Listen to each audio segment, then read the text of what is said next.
സർജറിക്ക് ശേഷം നമുക്ക് ബയോപ്സിക്ക് വിടുമല്ലോ, ബയോപ്സിക്ക് വിട്ടപ്പോഴത്തേക്കും ക്യാൻസർ ആണ് എന്ന് അറിഞ്ഞിട്ട് ഭാഗ്യത്തിന് സ്റ്റാർട്ടിങ് സ്റ്റേജ് ആയിരുന്നു. അതുകൊണ്ട് എൻ്റെ കാര്യങ്ങൾ കേട്ടിട്ട് എൻ്റെ ഫ്രണ്ട്സ് അപ്പോൾ അവരെന്നോട് പറഞ്ഞത് നീ എന്തായാലും ഇതിനെപ്പറ്റി ഒരു വീഡിയോ ചെയ്യണം. ആ സമയത്ത് തന്നെ വീട്ടിൽ നിന്ന് ഇങ്ങനെ ഒരു നല്ലൊരു കാര്യത്തിന് ഒരു ആൾക്കാർ പോകാൻ നിൽക്കുമ്പോൾ തന്നെ ഒരു ബ്ലീഡിംഗ് ഒക്കെ വന്നപ്പോൾ എനിക്കെന്തോ അതൊരു ഭയങ്കര വിഷമമായിപ്പോയി. കുട്ടിക്ക് പ്രശ്നങ്ങളൊന്നുമില്ല എന്ന് പറഞ്ഞു. എന്തെങ്കിലും ബ്ലീഡിങ് വരുമ്പം കഴിക്കാനുള്ള മരുന്നെന്ന് പറഞ്ഞൊരു മരുന്ന് എഴുത്താന്ന് ഡോക്ടർ പൊടി തട്ടി എന്നെ വിട്ടു.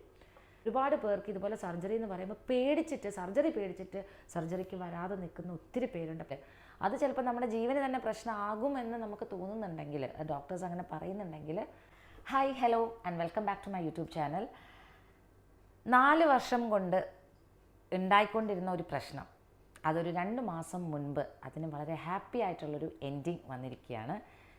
എനിക്ക് ഹിസ്റ്റക്ടമി കഴിഞ്ഞു. എന്ന് വെച്ചാൽ യൂട്രസ് റിമൂവ് ചെയ്തു. യൂട്രസ് മാത്രമല്ല, ഓവറിയും റിമൂവ് ചെയ്തു. ഒരു 2 വർഷം മുൻപ് ഫെലോപ്പിയൻ ട്യൂബ് രണ്ടും റിമൂവ് ചെയ്തിട്ടുണ്ടായിരുന്നു. എന്ന് വെച്ചാൽ ഇപ്പം മൊത്തമായിട്ട് യൂട്രസും ഓവറിയും ഫെലോപ്പിയൻ ട്യൂബും എല്ലാം റിമൂവ് ചെയ്തു. അപ്പോൾ എങ്ങനെയാണ് നമ്മുടെ ശരീരത്തിൽ നിന്ന് ഒരു ഭാഗം പോയി കഴിയുമ്പോൾ ഇത്ര ഹാപ്പി ആയിട്ട് പറയാൻ പറ്റുന്നത് എന്ന് തോന്നുന്നുണ്ടാവും അല്ലേ? നമ്മുടെ ശരീരത്തിലുള്ളൊരു എന്തെങ്കിലും ഒരു ബോഡി പാർട്ട് നമ്മളെ ബുദ്ധിമുട്ടിക്കുന്നുണ്ടെങ്കിൽ അത് ചിലപ്പോൾ നമ്മുടെ ജീവന് തന്നെ പ്രശ്നമാകുമെന്ന് നമുക്ക് തോന്നുന്നുണ്ടെങ്കിൽ, ഡോക്ടേഴ്സ് അങ്ങനെ പറയുന്നുണ്ടെങ്കിൽ നമ്മളത് തീർച്ചയായിട്ടും ഒഴിവാക്കി തന്നെയാണ് ചെയ്യാറ് അല്ലേ? ഞാനും അത് തന്നെയാണ് ചെയ്തത്. അത് ഒത്തിരി നാളത് റീറ്റെയിൻ ചെയ്യാൻ നോക്കി, പക്ഷേ ഒരു രക്ഷയില്ല. എൻ്റെ കംപ്ലീറ്റ് ആയിട്ട് എനിക്കുണ്ടാകുന്ന പ്രശ്നം ഞാൻ മാത്രമല്ല എൻ്റെ വീട്ടുകാരും കൂടെ അനുഭവിക്കാൻ തുടങ്ങിയപ്പോഴാണ് ഞാൻ ഫൈനലി ഇങ്ങനെ ഒരു ഡിസിഷനിലേക്ക് വന്നെത്തിയത്. അപ്പോൾ ഒരു 4 വർഷം എന്ന് പറയുമ്പോഴത്തേക്കും 2021 കറക്റ്റായിട്ട് പറഞ്ഞാൽ ഒരു 2021 ഒരു ജൂൺ ജൂലൈ തൊട്ട് തുടങ്ങിയ പ്രശ്നമാണ്. ഈ ഒരു 4 വർഷമായിട്ട് ഞാൻ പോയിക്കൊണ്ടിരിക്കുന്ന പ്രശ്നങ്ങൾ, എനിക്ക് തോന്നുന്നു ഞാനിപ്പോൾ എൻ്റെ ഈ ഒരു സർജറിയുടെ കാര്യങ്ങൾ എൻ്റെ വളരെ ക്ലോസ് ആയിട്ടുള്ള ഫ്രണ്ട്സിനോടും റിലേറ്റീവ്സിനോടും അതുപോലെ തന്നെ എൻ്റെ സ്റ്റുഡൻസിൻ്റെ കുറച്ച് പാരൻസ്, നമ്മളായിട്ട് വളരെ അടുത്ത് നിൽക്കുന്ന നല്ല ഫ്രണ്ട്ലി ആയിട്ടുള്ള കുറച്ച് പാരൻസ് ഉണ്ടാവില്ല, അവരൊക്കെ അറിഞ്ഞപ്പം ഞാൻ സംസാരിക്കുമ്പം ഒരു 75% പേർക്കും എനിക്ക് തോന്നുന്നു എന്നെക്കാട്ടിലും പ്രശ്നങ്ങളുള്ളവരാണ് ഒരുപാട് പേര്. പക്ഷേ എന്താണ് പ്രശ്നം? പലർക്കും ഗൈനക്ക് റിലേറ്റഡ് ആയിട്ടുള്ള പ്രശ്നങ്ങൾ പോയി സംസാരിക്കാനോ അല്ലെങ്കിൽ ഡോക്ടേഴ്സിനെ പോയി മീറ്റ് ചെയ്യാനോ അല്ലെങ്കിൽ അതിൻ്റെ ടെസ്റ്റുകൾ നടത്താൻ ഭയങ്കര പേടിയാണല്ലേ? എനിക്കൊക്കെ അങ്ങനെ തന്നെയായിരുന്നു. എനിക്ക് ഭയങ്കര പേടിയായിരുന്നു. ഗൈനക്കിൻ്റെ ടെസ്റ്റുകൾ, ഇപ്പം PV ചെയ്യുക, Pap smear test, vaginal swab test, സാധാരണ സ്കാനിങ് എല്ലാം എനിക്ക് പേടിയുണ്ടായിരുന്ന ഒരാളാണ്. പക്ഷേ വേറെ നിവൃത്തിയില്ല, നമ്മളിത് ചെയ്തേ പറ്റുള്ളൂ. ഇനി അഥവാ ഞാൻ ഈ സർജറി നടത്തിയിട്ടില്ല എന്നുണ്ടെങ്കിൽ ഡോക്ടേഴ്സ് പറഞ്ഞു നമുക്കതവിടെ നിർത്താം, വേണമെങ്കിൽ എന്ത് ചെയ്യാം, കണ്ടിന്യൂസ് ആയിട്ട് മെഡിസിൻസ് എന്ന് വെച്ചാൽ ലൈഫ് ലോങ് എനിക്ക് മെനോപോസ് ഉണ്ടാകുന്നിടം വരെയും ഞാൻ ടാബ്ലറ്റ്സ് എടുത്തുകൊണ്ടിരിക്കണം. ഒരു 3-4 മന്ത്സ് കൂടുമ്പം ഞാൻ ഡിയാൻസ് ചെയ്യണം, സ്കാൻ ചെയ്യണം.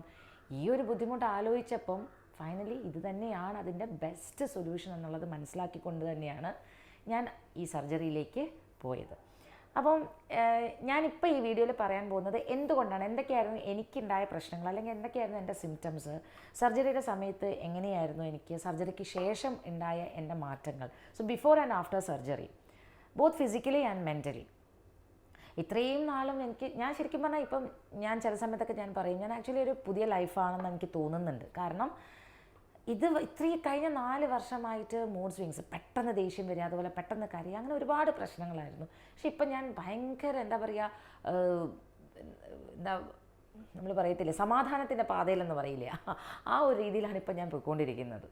ഓക്കെ, അപ്പം ഇതിൻ്റെ സ്റ്റാർട്ടിങ് എന്താണെന്ന് വെച്ച് കഴിഞ്ഞാൽ ഞാൻ ആദ്യമേ തന്നെ ഞാൻ പറയുകയാണ്, ചിലപ്പോൾ നമ്മൾ ഇത്രയും ക്ലിയർ ആയിട്ട് എൻ്റെ പേഴ്സണലായിട്ടുള്ളൊരു എക്സ്പീരിയൻസ് ഞാൻ ഷെയർ ചെയ്യുമ്പം ഇത് അനുഭവിക്കുന്ന ഒരുപാട് പേരുണ്ടാവുമായിരിക്കാം, അവർക്ക് യൂസ്ഫുൾ ആയിക്കോട്ടെ എന്ന് വിചാരിച്ചാണ് ഞാൻ ഈ വീഡിയോ ചെയ്യുന്നത്. അപ്പോൾ തീർച്ചയായിട്ടും വീഡിയോയുടെ ലെങ്ത് ചിലപ്പോൾ നമ്മൾ പ്രതീക്ഷിക്കുന്നതിനേക്കാളും കുറച്ച് മുന്നോട്ട് പോയേക്കാം. ഓക്കെ, നിങ്ങൾ 2x ഇട്ടിട്ടോ അല്ലെങ്കിൽ സ്കിപ്പ് ചെയ്ത് കണ്ടാലും മതിയാവും. അപ്പോൾ ഞാൻ എൻ്റെ ഫസ്റ്റ് എനിക്ക് പീരിയഡ്സ് ആവുന്നത് ഞാൻ 8th സ്റ്റാൻഡേർഡിൽ പഠിക്കുമ്പോഴാണ്. അന്ന് മുതൽ എൻ്റെ ഫസ്റ്റ് പ്രഗ്നൻസി വരെയും എനിക്ക് പീരിയഡ്സ് ഒരിക്കൽ പോലും ഇറഗുലർ ആയിട്ടില്ല. വളരെ റെഗുലറായിട്ടാണ് പോയിക്കൊണ്ടിരുന്നത്. നോർമലായിട്ടുള്ള ബ്ലീഡിങ്ങും കാര്യങ്ങളൊക്കെ തന്നെയായിരുന്നു. പക്ഷേ ഓഫ് കോഴ്സ് എനിക്ക് പീരിയഡ് പെയിനും പീരിയഡ് ക്രാംസും ഒക്കെ ഉണ്ടാവാറുണ്ടായിരുന്നു. പലപ്പോഴും സ്കൂളിൽ നിന്നും കോളേജിൽ നിന്നൊക്കെ തിരിച്ച് വീട്ടിലേക്ക് എത്തേണ്ട അവസ്ഥയൊക്കെ വന്നിട്ടുണ്ട്. എൻ്റെ ചേച്ചിക്കും അങ്ങനെ തന്നെയായിരുന്നു. പക്ഷേ ഫസ്റ്റ് പ്രഗ്നൻസി വരെയും അതായപ്പോഴത്തേക്കും തന്നെ നമ്മളെല്ലാം ഭയങ്കര, പിന്നെ അതിനുശേഷം ഉണ്ടാകുന്ന എനിക്ക് പീരിയഡ്സിലൊന്നും ഞാൻ അറിയ പോലും ഇല്ലാണ്ടായിട്ടുണ്ടായിരുന്നു. ആൻഡ് പ്രഗ്നൻസി ഓൾസോ വളരെ സ്മൂത്തായിട്ട് പോയിട്ടുണ്ടായിരുന്നു. ഒരിക്കൽ പോലും വൊമിറ്റ് ചെയ്തിട്ടില്ല എന്ന് പറയുമ്പോൾ ഇപ്പം മോന് 15 വയസ്സായി. അപ്പോൾ മോനെ പ്രഗ്നൻ്റ് ആയിരുന്ന സമയത്ത് എനിക്ക് ഇങ്ങനെ ഒരു വോമിറ്റിംഗ് സെൻസേഷൻ ഉണ്ടാവുമെങ്കിലും എനിക്ക് വോമിറ്റ് പോലും ഞാൻ ചെയ്തിട്ടില്ല. അത്രയും കൂളായിട്ടാണ്. മാർച്ച് 31 വരെ ഞാൻ സ്കൂളിൽ പോയിട്ടാണ് ഏപ്രിൽ 1 എനിക്ക് ലേബർ പെയിൻ വന്നിട്ട് ഞാൻ ഹോസ്പിറ്റലൈസ്ഡ് ആവുന്നത്. ആൻഡ് 2 ദിവസം മൊത്തം ഞാൻ പെയിൻ അനുഭവിച്ചുവെങ്കിലും 3-ാമത്തെ ദിവസം അങ്ങോട്ട് പോയി സിസേറിയൻ പെടേണ്ടി വന്ന ഒരവസ്ഥ ഉണ്ടായിട്ടുണ്ട്. തീർച്ചയായിട്ടും എന്തുകൊണ്ടാണെന്ന് നിങ്ങൾക്ക് മനസ്സിലായിട്ടുണ്ടാവുമല്ലോ. തീരെ ദയാദാക്ഷിണ്യം ഇല്ലാത്തൊരു ഡോക്ടറായിരുന്നു എന്നെ നോക്കിയിട്ടുണ്ടായിരുന്നത്. എന്നെ നമ്മളെ മെൻ്റലിയും ഫിസിക്കലിയും ഒക്കെ വല്ലാണ്ട് വേദനിപ്പിച്ചിട്ടുണ്ടായിരുന്നു. എനിക്കത് പറയുമ്പോൾ എനിക്ക് സത്യം പറഞ്ഞാൽ എനിക്ക് ആ ദിവസങ്ങൾ, ഞാൻ എപ്പോഴും പറയും, എൻ്റെ മോൻ ജനിച്ച ദിവസങ്ങൾ എനിക്ക് ആലോചിക്കുമ്പം ഒരു അമ്മയെ സംബന്ധിച്ച് ഭയങ്കര സന്തോഷം ഉണ്ടാക്കേണ്ട ദിവസങ്ങൾ, പക്ഷേ എനിക്കെപ്പോഴും ഭയങ്കര സങ്കടമാണ് അതിന് മുന്നുള്ള 1-2 ദിവസങ്ങളെന്ന് പറയുന്നത്.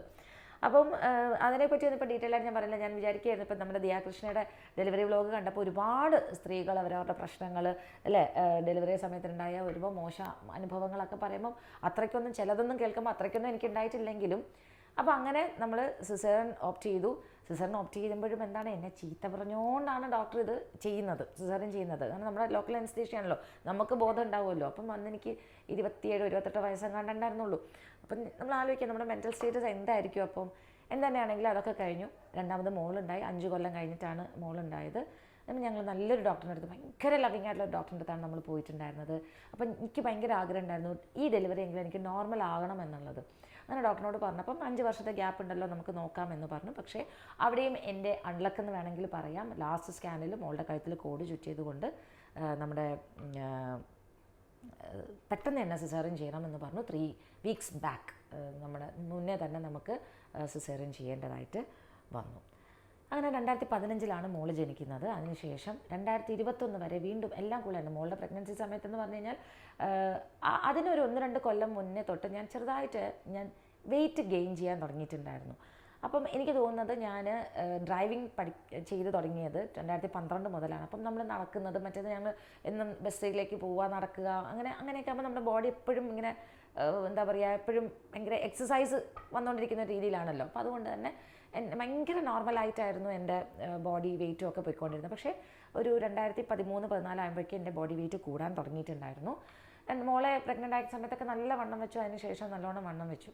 അപ്പോൾ അത് കഴിഞ്ഞ് 7 കൊല്ലം 2020 നമ്മുടെ കൊറോണ വരുന്നത് അല്ലേ. കൊറോണ വന്നപ്പോഴത്തേക്കും അപ്പോൾ അതിനിടയ്ക്ക് ഞാൻ ജിമ്മൊക്കെ സ്റ്റാർട്ട് ചെയ്തിട്ടോ. പക്ഷേ എനിക്ക് പറ്റിയൊരു അബദ്ധം എന്ന് പറയുന്നത്, ഡെലിവറി കഴിഞ്ഞ് ഒരു 6 to 7 months ഇപ്പം പ്രഗ്നൻ്റ് ആയിരിക്കുന്നവരോട് എനിക്ക് പറയാനുള്ളത്, നമ്മൾ ഡെലിവറി കഴിഞ്ഞ് കഴിഞ്ഞാൽ ഒരു 6 to 7 months എന്ത് ചെയ്യണം, നമ്മൾ വർക്കൗട്ടൊക്കെ സ്റ്റാർട്ട് ചെയ്ത് സ്ലോലി വർക്കൗട്ട് സ്റ്റാർട്ട് ചെയ്ത് നമ്മുടെ ബോഡിയൊക്കെ പഴയ രീതിയിലേക്ക് ആക്കിക്കൊണ്ട് വരികയാണെങ്കിൽ നല്ലതാണ്. പക്ഷേ എനിക്ക് അബദ്ധം പറ്റിയത്, ഞാനൊരു 3-4 വർഷം കഴിഞ്ഞിട്ടാണ് ആക്ച്വൽ ഒരു വർക്കൗട്ടിലേക്ക് ഞാൻ കയറുന്നത്. ഒരു 3 വർഷം കഴിഞ്ഞ് ഞാൻ ജിം സ്റ്റാർട്ട് ചെയ്തെങ്കിലും എനിക്ക് അത്ര എഫക്റ്റീവ് ആയിരുന്നില്ല. അതിന് ശേഷമാണ് ഞാൻ ശരിക്കുള്ള വർക്കൗട്ടൊക്കെ സ്റ്റാർട്ട് ചെയ്തിട്ടുണ്ടായിരുന്നത്. ആൻഡ് 2020 ഒക്കെ ആയപ്പോഴത്തേക്കും എല്ലാം ജിമ്മൊക്കെ ക്ലോസ്ഡ് ആയല്ലോ നമ്മുടെ കൊറോണ സമയം ആയപ്പോഴത്തേക്കും. പക്ഷെ പെട്ടെന്ന് എനിക്കൊരു വെയിറ്റ് ലോസ് വന്നു. എന്നുവെച്ചാൽ ഒരു 67 നിന്ന ഞാൻ പെട്ടെന്ന് 63 എത്തി, 62, 61. അതിനിടയ്ക്ക് ഞാൻ സ്വിമ്മിങ്ങിനൊക്കെ പോയി തുടങ്ങിയിരുന്നു. അപ്പോഴൊക്കെ എനിക്ക് നല്ല വെയിറ്റ് ലോസ് വന്നിട്ടുണ്ടായിരുന്നേ. അങ്ങനെ നല്ല വെയിറ്റ് ലോസ് വന്നു. അങ്ങനെ പോയിക്കൊണ്ടിരുന്നു. 2021 ആയപ്പോഴത്തേക്കുമാണ് എൻ്റെ പ്രശ്നങ്ങൾ തുടങ്ങുന്നത്.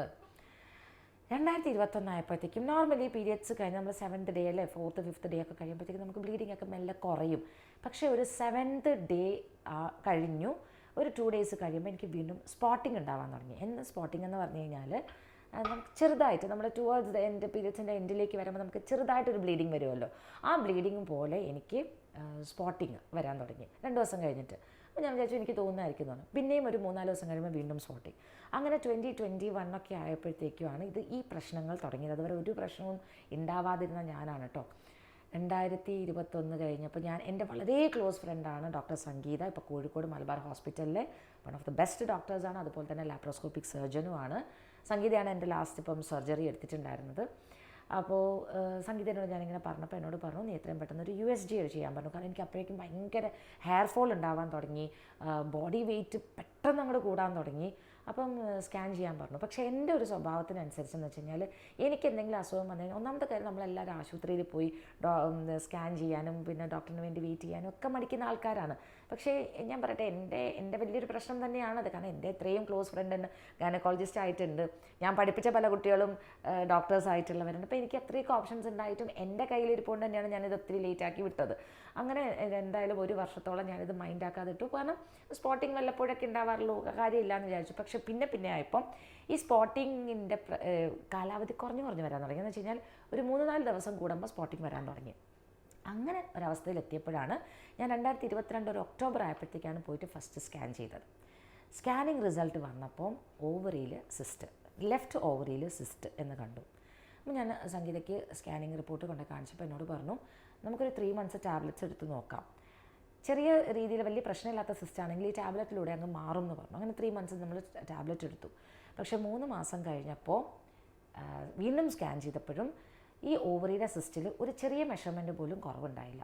അപ്പോൾ എന്തായാലും എന്നോട് സംഗീത പറഞ്ഞു, നമുക്കിത് യൂട്രസും ഓവറി എടുക്കേണ്ടി വരും എന്ന് പറഞ്ഞു. ഓക്കെ, അപ്പം സിസ്റ്റ് മാത്രം എടുത്താൽ പോരാ, കംപ്ലീറ്റ് ആയിട്ട് എടുക്കേണ്ടി വരും, അങ്ങനെയാണ് റിപ്പോർട്ടിൽ കാണുന്നതെന്ന് പറഞ്ഞു. എന്നോട് പറഞ്ഞു, നമുക്കൊരു കാര്യം ചെയ്യാം, ഒരു കൺഫർമേഷന് വേണ്ടിയിട്ട് നമുക്കൊരു ഹയർ ഓപ്ഷൻ കൂടെ നോക്കാം എന്ന് പറഞ്ഞിട്ടാണ് നമ്മൾ CT സ്കാൻ ചെയ്തത്. അപ്പോൾ CT സ്കാൻ ചെയ്തപ്പോൾ റിസൾട്ട് വന്നപ്പോൾ ഓവറിയിലല്ല സിസ്റ്റ് ഉള്ളത്, ലെഫ്റ്റ് ഫെലോപ്പിയൻ ട്യൂബിൻ്റെ അവിടെയായിട്ടാണ് സിസ്റ്റ് ഉള്ളത്. അപ്പോൾ നമുക്ക് ഭാഗ്യം, നമ്മുടെ ഫെലോപ്പിയൻ ട്യൂബ് മാത്രം ഒഴിവാക്കിയാൽ മതി. അപ്പോൾ നമ്മൾ മോളുടെ ഡെലിവറി കഴിഞ്ഞപ്പോൾ തന്നെ നമ്മൾ സ്റ്റെറിലൈസ് ചെയ്തതാണ്, അതായത് ഡെലിവറി സ്റ്റോപ്പ് ചെയ്തതാണ്. അപ്പോൾ എന്തായാലും ഫെലോപ്പിയൻ ട്യൂബ് ഒഴിവാക്കുന്നതുകൊണ്ട് പ്രശ്നമൊന്നുമില്ല. അപ്പം ഞാനിതെല്ലാം CT സ്കാനൊക്കെ എടുക്കുമ്പോൾ ഒത്തിരി ലേറ്റാണ്. ഞാൻ പറഞ്ഞല്ലോ, എനിക്ക് പറയുന്ന ടൈമിലല്ല ഞാൻ ചെയ്യുക, ഞാൻ കുറച്ച് ഇങ്ങനെ നീട്ടി വെച്ചിട്ട് ചെയ്യും. അപ്പോൾ എൻ്റെ ഈ സ്കാനിങ് റിപ്പോർട്ട് വന്ന സമയത്ത് സംഗീതയുടെ ഒരു ഹയർ ഡിഗ്രിക്ക് വേണ്ടിയിട്ട്, അതിൻ്റെ കോൺവക്കേഷന് വേണ്ടിയിട്ട് ഒരു ഫോറിനിലായിരുന്നു. അപ്പോൾ എന്നോട് സംഗീത പറഞ്ഞു, സംഗീത എന്നെ സജസ്റ്റ് ചെയ്തിട്ട് മറ്റൊരു ഡോക്ടറിനെ പോയി കണ്ടു, 2 ഒപ്പീനിയൻ എടുത്തപ്പം നമ്മൾ ട്യൂബെക്ടമി തന്നെയാണ് ചെയ്യേണ്ടത് എന്ന് പറഞ്ഞു. അപ്പോൾ ട്യൂബെക്ടമി എന്ന് തന്നെയാണ് അതിൻ്റെ പേരെന്ന് തോന്നുന്നു, നമ്മൾ ഫെലോപ്പിയൻ ട്യൂബ് റിമൂവ് ചെയ്യുന്ന ഒരു സർജറി. അങ്ങനെ സർജറി ലെപ്രോസ്കോപ്പി തന്നെയായിരുന്നു. പക്ഷേ സർജറിയുടെ സമയത്ത് ഡോക്ടർ നോക്കുമ്പോൾ റൈറ്റ് ഫെലോപ്പിയൻ ട്യൂബിലും ചെറുതായിട്ടൊരു സ്വെല്ലിംഗ്, എന്ന് വെച്ചാൽ സിസ്റ്റ് വരാൻ സാധ്യതയുള്ള രീതിയിലുള്ള ഒരു സ്വെല്ലിംഗ് കണ്ടതുകൊണ്ട് തന്നെ റൈറ്റ് ഫെലോപ്പിയൻ ട്യൂബും കൂടെ നമുക്ക് ഒഴിവാക്കേണ്ടി വരുമെന്ന് ഇൻ ബിറ്റ്വീൻ സർജറി വന്ന് എൻ്റെ ഹസ്ബൻഡിനോട് പെർമിഷൻ എടുത്തു. അങ്ങനെ 2 ഫെലോപ്പിയൻ ട്യൂബും റിമൂവ് ചെയ്ത് അതിൻ്റെ ഒപ്പം തന്നെ യൂട്രസിൽ മിറേന IUD എന്ന് പറയുന്ന ഒരു ഡിവൈസ് വെച്ചു. ഈ മിറേന IUD എന്ന് പറയുന്നത് കുറച്ച് പേർക്കൊക്കെ അറിയുന്നുണ്ടാകും, നമ്മുടെ കോപ്പർ ടീ പോലെ തന്നെ ഒരു ചെറിയൊരു ഡിവൈസാണ്. പക്ഷേ കോപ്പർ ടീയുടെ ഫംഗ്ഷൻ അല്ല എന്നുള്ളതാണ് എൻ്റെ വിശ്വാസം. മിറേന അധികം വെക്കുന്നത് ഹെവി ബ്ലീഡിംഗ് ഒക്കെ, പീരിയഡ്സ് ടൈമിൽ ഹെവി ബ്ലീഡിംഗ് ഒക്കെ ഉള്ളവർക്ക് ബ്ലീഡിംഗ് ഒന്ന് കൺട്രോൾ ചെയ്യാൻ വേണ്ടി വെക്കുന്ന ഒരു ഡിവൈസാണ് എന്നാണ് എന്നോട് ഡോക്ടർ പറഞ്ഞത്. പക്ഷേ എനിക്കെന്ന് പറഞ്ഞാൽ അങ്ങനെ ഹെവി ബ്ലീഡിങ്ങും കാര്യങ്ങളൊന്നുമില്ല. പക്ഷേ ചിലപ്പം ഫെലോപ്പിയൻ ട്യൂബ് റിമൂവ് ചെയ്തതുകൊണ്ട് നമുക്ക് നോർമൽ പീരിയഡ്സ് ഉണ്ടാവില്ല, എന്നാലും ചില സമയത്തൊക്കെ പീരിയഡ്സ് വരാൻ സാധ്യതയുള്ളത് കൊണ്ട് അതിനെ കൺട്രോൾ ചെയ്യാൻ വേണ്ടിയിട്ടായിരിക്കണം എനിക്ക് മിറേന IUD വെക്കേണ്ടി വന്നത്. ഇപ്പോഴും എനിക്ക് അതിനെ പറ്റിയിട്ട് ഒരു ധാരണയില്ല, എന്തിനാണ് അത് മിറേന വെച്ചത് എന്നതിനെപ്പറ്റി എനിക്കൊരു ധാരണയില്ല. അങ്ങനെ ഒരു 2023 ഏപ്രിൽ 20 ആയിരുന്നു എൻ്റെ ട്യൂബെക്ടമി നടന്നത്. സർജറി കഴിഞ്ഞു, അടുത്ത ദിവസം തന്നെ എന്നെ ഡിസ്ചാർജ് ചെയ്തു. 10 days കഴിയുമ്പോഴത്തേക്ക് ഞാൻ ബാക്ക് ടു റുട്ടീൻ, എൻ്റെ നോർമൽ ലൈഫിലേക്കൊക്കെ വന്നു. 2-3 മാസം എനിക്ക് പ്രശ്നങ്ങളൊന്നും ഉണ്ടായിരുന്നില്ല. സ്റ്റിൽ എനിക്ക് ഒരു വയറിനകത്തൊരു ഭാരം ഇടയ്ക്കിടയ്ക്ക് എനിക്ക് ഫീൽ ചെയ്തിട്ടുണ്ടായിരുന്നു, ഒരു ബ്ലോട്ടിങ് പോലെ. ബ്ലോട്ടിങ് എന്താണെന്നറിയില്ല, എപ്പോഴും ഇങ്ങനെ വയറ് നിറഞ്ഞു നിൽക്കുന്നൊരവസ്ഥ. ഭക്ഷണം കഴിച്ചില്ലെങ്കിൽ, ഞാൻ രാത്രി ഫുഡൊക്കെ ഒഴിവാക്കിയിരുന്നു കേട്ടോ, അപ്പം ഭക്ഷണം കഴിച്ചിട്ടില്ലെങ്കിലും ഒരു വയറ് നിറഞ്ഞു നിൽക്കുന്ന അവസ്ഥ. ഇടയ്ക്കിടയ്ക്ക് മോഷൻ പോകണമെന്ന് തോന്നുക, പക്ഷേ മോഷൻ പോകുന്നില്ല. അങ്ങനെ ഭയങ്കര ഒരു ബുദ്ധിമുട്ട് തോന്നിയിരുന്നു. അപ്പോൾ ഞാൻ വിചാരിച്ചു സർജറി കഴിഞ്ഞ് എൻ്റെ ഒരു ആഫ്റ്റർ എഫക്ട്സ് ആയിരിക്കാമെന്ന് വിചാരിച്ച് ഞാൻ അത് മൈൻഡാക്കാതെ വിട്ടു. അങ്ങനെ ഒരു 3 months ഒക്കെ കഴിഞ്ഞിട്ട് നമ്മൾ ഇടയ്ക്ക് റിവ്യൂവിന് പോകണമല്ലോ. അപ്പോൾ റിവ്യൂവിന് പോകുമ്പോൾ എനിക്കുണ്ടായ ബുദ്ധിമുട്ടാണെന്ന് വെച്ചാൽ, ഈ ഡോക്ടർ ഭയങ്കര തിരക്കുള്ളൊരു ഡോക്ടറാണ്. തിരക്ക് എല്ലാവർക്കും ഉണ്ടാകാം, പക്ഷേ നമ്മൾ ചോദിക്കുന്ന ഡൗട്ടുകൾക്ക്, ചിലപ്പോൾ എൻ്റെ ഡൗട്ടുകൾ സില്ലി ആയതുകൊണ്ടായിരിക്കാം, നമ്മൾ ചോദിക്കുന്ന ഡൗട്ടുകൾക്ക് ഡോക്ടർ ഭയങ്കര വേഗമായിട്ടുള്ള റിപ്ലൈ തന്ന് നമ്മൾ വേഗം ഒഴിവാക്കുന്ന പോലെയൊക്കെ എനിക്ക് തോന്നി. അപ്പോൾ എൻ്റെ മനസ്സിലുള്ള ആശങ്കകളൊന്നും എനിക്ക് തീരുന്നില്ല. കാരണം എനിക്ക് 3 months കഴിഞ്ഞപ്പോൾ തൊട്ട് വീണ്ടും പണ്ടത്തെ പോലെ തന്നെ സ്പോട്ടിങ് വരാൻ തുടങ്ങി. അങ്ങനെ ഞാൻ വീണ്ടും സംഗീതനോട് പറഞ്ഞപ്പം എന്നോട് സംഗീത പറഞ്ഞു, ഇപ്പം സ്കാനൊന്നും ചെയ്യേണ്ട, നീ ഫസ്റ്റ് നിൻ്റെ ലൈഫ് സ്റ്റൈൽ കംപ്ലീറ്റ് ഒന്ന് ചേഞ്ച് ചെയ്യാൻ പറഞ്ഞു. ലൈഫ് സ്റ്റൈൽ എന്ന് പറഞ്ഞാൽ എനിക്കപ്പോഴേക്കും ഞാനിങ്ങനെ വെയിറ്റ് ഗെയിൻ ചെയ്ത് തുടങ്ങി. വെയിറ്റ് ഗെയിൻ ചെയ്ത് ഒരു വീണ്ടും 67 വന്നു. പിന്നെ ഞാൻ എന്തൊക്കെ വർക്കൗട്ട് ചെയ്താലും എന്തൊക്കെ ഡയറ്റ് എടുത്താലും സ്റ്റക്ക്. 67 കിലോയിൽ നിന്ന് ഒരു 0.1 അങ്ങോട്ടോ ഒരു 0.1 ഇങ്ങോട്ടോ കൂടുകയോ കുറയോ ചെയ്യുന്നില്ല എന്നുള്ളൊരവസ്ഥയിലാണ്. അപ്പോൾ എന്നോട് പറഞ്ഞു, നീ നന്നായിട്ട് വർക്കൗട്ട് ചെയ്യുക, ഒരു 5 കിലോ എങ്കിലും എങ്ങനെയെങ്കിലും കുറയ്ക്കുക. അപ്പോൾ ഈ മിറേനയുടെ ഒരു കാലാവധി എന്ന് പറയുന്നത് 5 years ആണ്. ഈ 5 years കൊണ്ട് ഒന്നുകിൽ ഈ മിറേന നമ്മുടെ വെജാനിൽ കൂടെ പുറത്തേക്ക് വരും, അല്ലെങ്കിൽ ഇത് ഒരു സർജറി ചെയ്ത് ഒഴിവാക്കുകയാണ് ചെയ്യുന്നത്. കോപ്പർട്ടീലെ പോലെ തന്നെയാണ്. അപ്പോൾ ഞാൻ എന്ത് ചെയ്തു, ഞാനും ഹസ്ബൻഡും കൂടെയാണ് ജിമ്മിൽ പോയിക്കൊണ്ടിരുന്നത്. അപ്പോൾ ഒരുവിധം ജെൻസ് ചെയ്യുന്ന പോലെയുള്ളൊരു വർക്കൗട്ട് അവർ ചെയ്യുന്ന അത്രയും വെയിറ്റ് ഞാൻ എടുക്കുന്നില്ലെങ്കിൽ പോലും ഒരുവിധം എന്നെക്കൊണ്ട് പറ്റുന്ന പോലെയൊക്കെ ഞാൻ നല്ല രീതിയിൽ വർക്കൗട്ടും ഡയറ്റും ഒക്കെ എടുത്തിട്ടും എനിക്ക് എൻ്റെ ഈ പ്രശ്നങ്ങളിൽ യാതൊരു മാറ്റങ്ങളും ഞാൻ കണ്ടില്ല. അങ്ങനെ 2024 ഒക്കെ ആയപ്പോഴത്തേക്കും വീണ്ടും എന്നോട് സംഗീത പറഞ്ഞു, ഓക്കെ നമുക്കെന്നൊരു കാര്യം ചെയ്യാം, നമുക്ക് വീണ്ടും സ്കാൻ ചെയ്യാമെന്ന് പറഞ്ഞു ഒരു 1 ഇയറൊക്കെ കഴിഞ്ഞപ്പോൾ. പക്ഷേ സ്കാൻ ചെയ്യുമ്പോൾ അപ്പോഴും ഞാനിങ്ങനെ നോക്കട്ടെ, കുറച്ച് ആളും കൂടെ വർക്കൗട്ട് ചെയ്ത് എങ്ങനെയെങ്കിലും വെയിറ്റ് കുറയ്ക്കാൻ പറ്റുമോ നോക്കട്ടെ എന്നിങ്ങനെ വിചാരിച്ച് നീട്ടി കൊണ്ടുപോയി ഫൈനലി ഈ 2025 മാർച്ച് ആയപ്പോൾ, അപ്പം നിങ്ങൾ ആലോചിക്കുക, ഞാൻ 2021 മുതൽ എനിക്ക് വന്ന, അല്ലെങ്കിൽ ഞാൻ എന്തൊക്കെ പ്രശ്നങ്ങളിലൂടെ ഞാൻ പോയി എന്നുള്ളത് ഞാൻ ഒത്തിരി ഡീറ്റെയിൽ ആയിട്ട് ഇപ്പോൾ പറയുന്നില്ല, നമ്മുടെ സമയം ഒരുപാട് കൂടുമെന്നുള്ളത് കൊണ്ട് തന്നെ.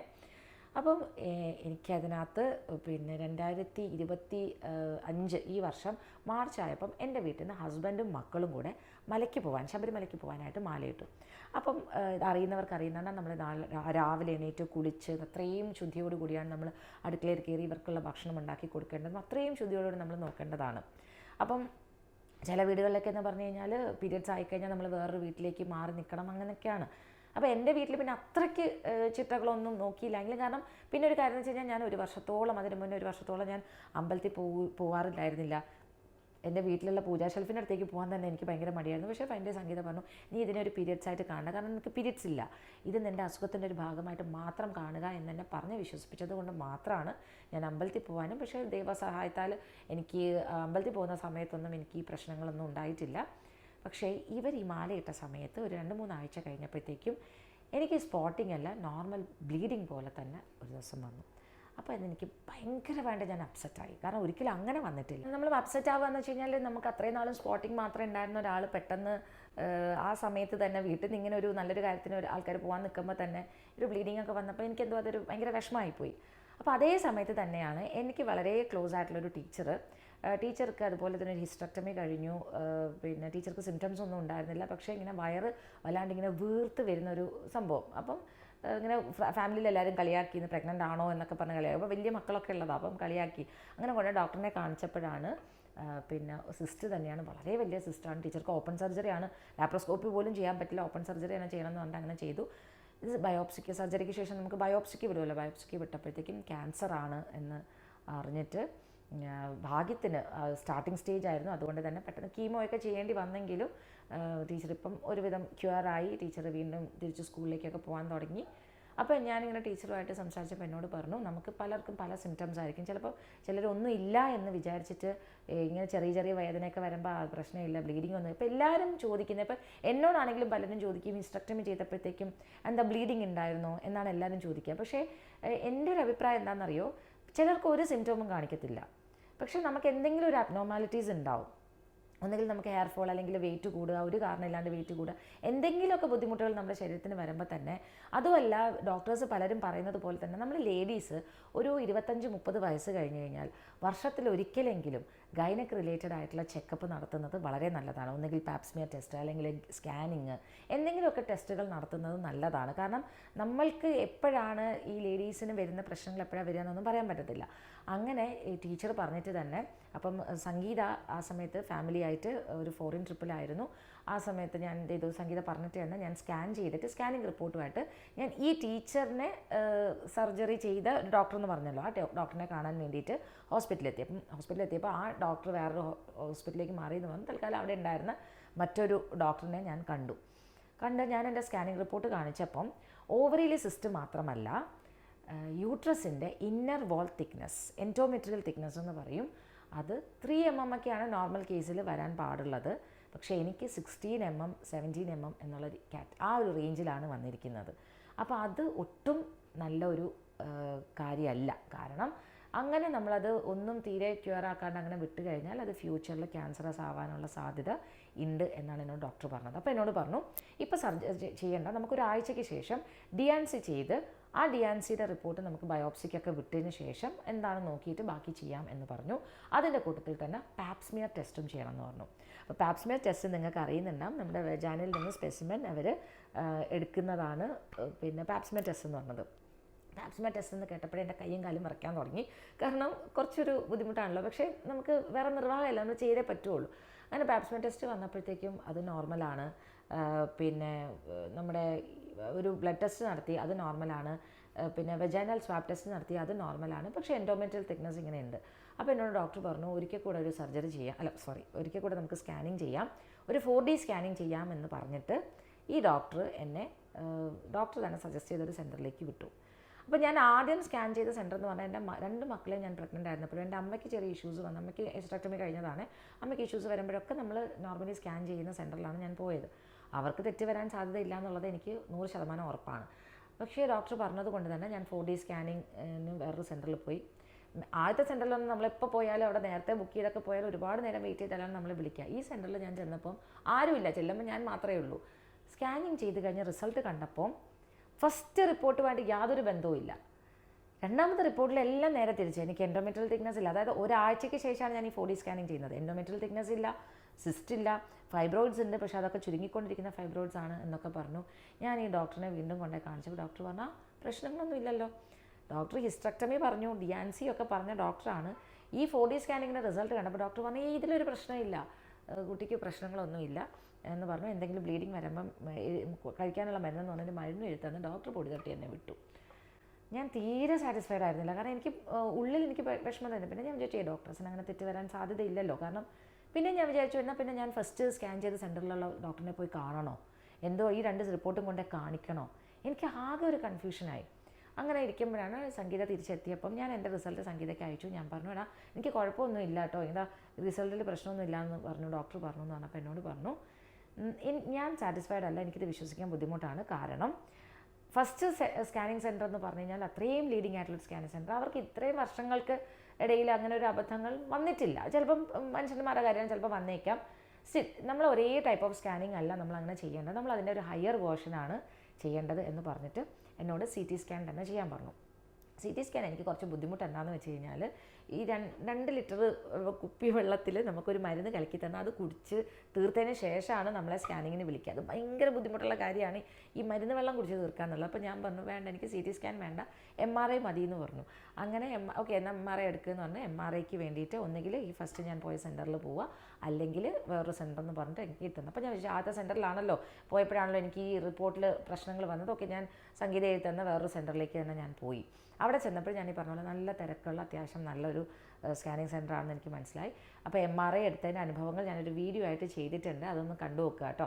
അങ്ങനെ MRI എടുക്കാൻ വേണ്ടി അവിടെ ചെന്ന് നിന്നപ്പോൾ ഞാൻ വിചാരിച്ചു CT സ്കാൻ തന്നെയായിരുന്നല്ലോ നല്ലത് എന്നൊക്കെ എനിക്ക് ആദ്യം തോന്നിയത്. പക്ഷേ MRI എടുത്തപ്പോഴത്തേക്കും അത് വലിയ പേടിക്കാനുള്ള കാര്യമൊന്നും അല്ല എന്നുള്ളത് എനിക്ക് തോന്നി. MRI റിപ്പോർട്ട് വന്നപ്പോൾ എന്താണ്, ഫസ്റ്റ് സ്കാനിങ് സെൻറ്ററിൽ എടുത്ത റിപ്പോർട്ട്, അതായത് ഫസ്റ്റ് സ്കാൻ റിപ്പോർട്ടായിരുന്നു എനിക്ക് കറക്റ്റ്. എൻ്റെ എൻഡോമെട്രിയൽ തിക്നെസ് കൂടുതലാണ്, ഒവേറിയിൽ സിസ്റ്റ് ഉണ്ട്, എന്തൊക്കെയോ പ്രശ്നങ്ങളുണ്ട്. അപ്പോൾ ഇന്ന് ആലോചിച്ച് നോക്ക്, നമ്മൾ ഈ രണ്ടാമതെടുത്ത റിപ്പോർട്ടാണ് ശരി, ഡോക്ടർ പറഞ്ഞ പ്രശ്നമൊന്നുമില്ല എന്ന് പറഞ്ഞ് എന്നെ വിട്ടപ്പോൾ എനിക്ക് പ്രശ്നങ്ങളൊന്നും ഇല്ല എന്ന് പറഞ്ഞ് ഞാനിങ്ങനെ വീട്ടിൽ വന്നിരുന്നിട്ടുണ്ടായിരുന്നെങ്കിൽ ഇനിയുള്ള ദിവസങ്ങൾ അല്ലെങ്കിൽ ഇനിയുള്ള മാസങ്ങളിൽ എന്തായിരിക്കും എനിക്ക് സംഭവിക്കാമെന്ന് പോലും ഞാൻ ശരിക്കും അത്ഭുതപ്പെട്ടു പോയി.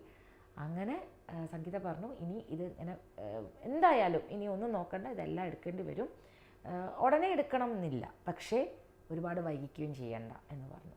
അപ്പോൾ എന്തായാലും എടുക്കേണ്ടി വരും. അപ്പോഴത്തേക്കൊരു ജൂണൊക്കെ ആയി കേട്ടോ, ജൂൺ ഫസ്റ്റ് വീക്കൊക്കെ ആയി, മെയ് ലാസ്റ്റൊക്കെ ആയി, ഓൾമോസ്റ്റ് ജൂൺ ഫസ്റ്റ് വീക്കൊക്കെ ആയി.